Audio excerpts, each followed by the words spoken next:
आदरणीय शिक्षक वृंद आणि माझ्या प्रिय मित्र आणि मैत्रिणींनो, आज मी तुम्हाला डॉक्टर बाबासाहेब आंबेडकर यांच्याविषयी सांगणार आहे.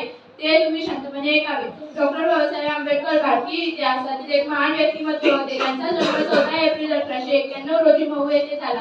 त्यांचे पूर्ण नाव भीमराव रामजी आंबेडकर असे होते. त्यांनी समाजातील विषमता दूर करून समानता प्रस्थापित करण्यासाठी त्यांनी आपले संपूर्ण आयुष्य पाहिले.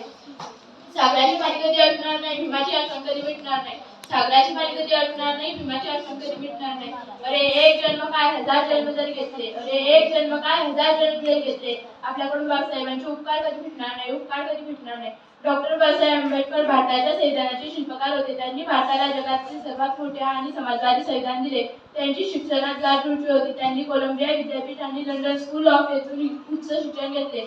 समाजातील अस्पृश्यतेचा नायनाट करण्यासाठी त्यांनी बौद्ध धर्म स्वीकारला आणि लाखो अनुयायांना समानतेचा मार्ग दाखवला. अरे सूरज को क्या पता चांद क्या होता है, जमीन को क्या पता आसमान क्या होता है.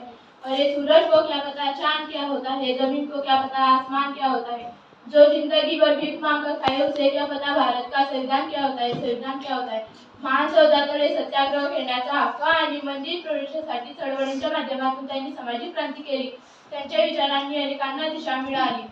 6 डिसेंबर 1956 रोजी त्यांचे महापरिनिर्वाण झाले. आजही लोक त्यांच्या विचारानुसार आपले जीवन उज्ज्वल करत आहेत. डॉक्टर बाबासाहेब आंबेडकर हे एक नेता नव्हते, ते एक युगाचे प्रेरणास्रोत होते.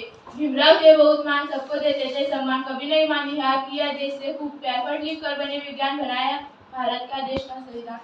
सबको दी बराबर की बात मिटाई, ऊंच नीच की घात, अब सब उसको करते सलाम. भीमराव जी को बार बार सलाम, बार बार सलाम. जय हिंद.